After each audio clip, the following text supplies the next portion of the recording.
السلام عليكم ورحمة الله وبركاته. علیکم السلام و رحمت الله و برکاته. أستاذ بسیار سوال مهم دارم در زندان. از الحمدلله کدام زندان؟ مسلمان. زندان کجا؟ تحصیل شهر رسیه سمر. الله حفظتان کنه. به تمام زندانی ها سلام گرم و جوشان الله تعالی برای همتان آزادی، ایمان و استواری و برای اهل و عائله و خویشاوندانتان استواری، صبر جمیل، رزق حلال نصیب روزی گرداند. آمین. آمین. جزاک الله خیر استاد. سوال من همین است که خیلی ما بیرحمانه محکم کردن تعیین سیویدی تیل شده سراک‌های بسیار دادند. از عینی ها وجود در لاگریم دو شریکم و اون جنگ به نویس برفت. من الحمدلله مسلمانم. این خیلی جاها نمیرفتم. 8 سال سراغ دادگیم.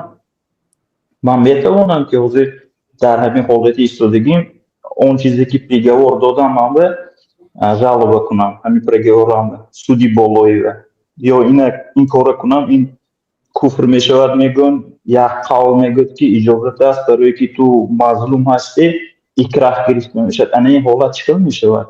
به هر حال برادر، اگر امکانیتی از ظلم شما در ظلم قرار دارید، یعنی از ظلم با کدام راه اگر امکانیت پیدا کنید، اگر باوریتان باشد که از همین ظلم سبک کرده میشد،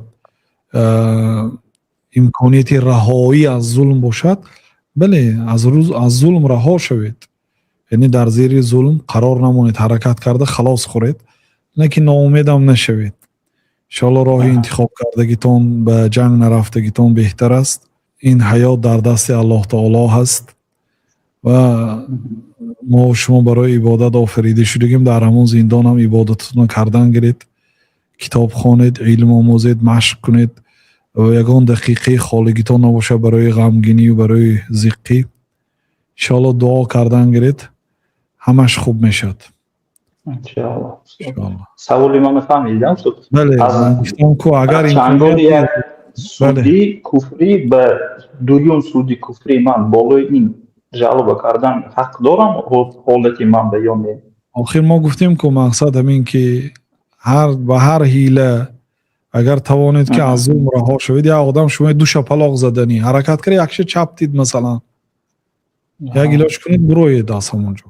هیچ گونه مثلا به معنای اینه که مثلا آدم کافر شده بعد قبول کند، یعنی من از دین خودم روی میگردانم به عوض اینکه مرا آزاد میکنی، نه، برای این نه. اگر همینم در صورت کفر، در صورت مثلا اضطراری، در صورت مجبوریت یگان آدم گپی کفر تلفظ کند و قلبش مملوء از ایمان باشه، با نص قرآن کریم الله تعالی بخشیده است. الا من اکره و قلبه مطمئن بالایمان، کدام آدمی که به گفتن سخن کفر مجبور کرده شود و قلبش پر از ایمان باشد، یعنی وی عذاب نمیدهد الله تعالی. ولکن من شرح بالکفر صدرا، لیکن کسی که به کفر با دل گشاد روی بیارد،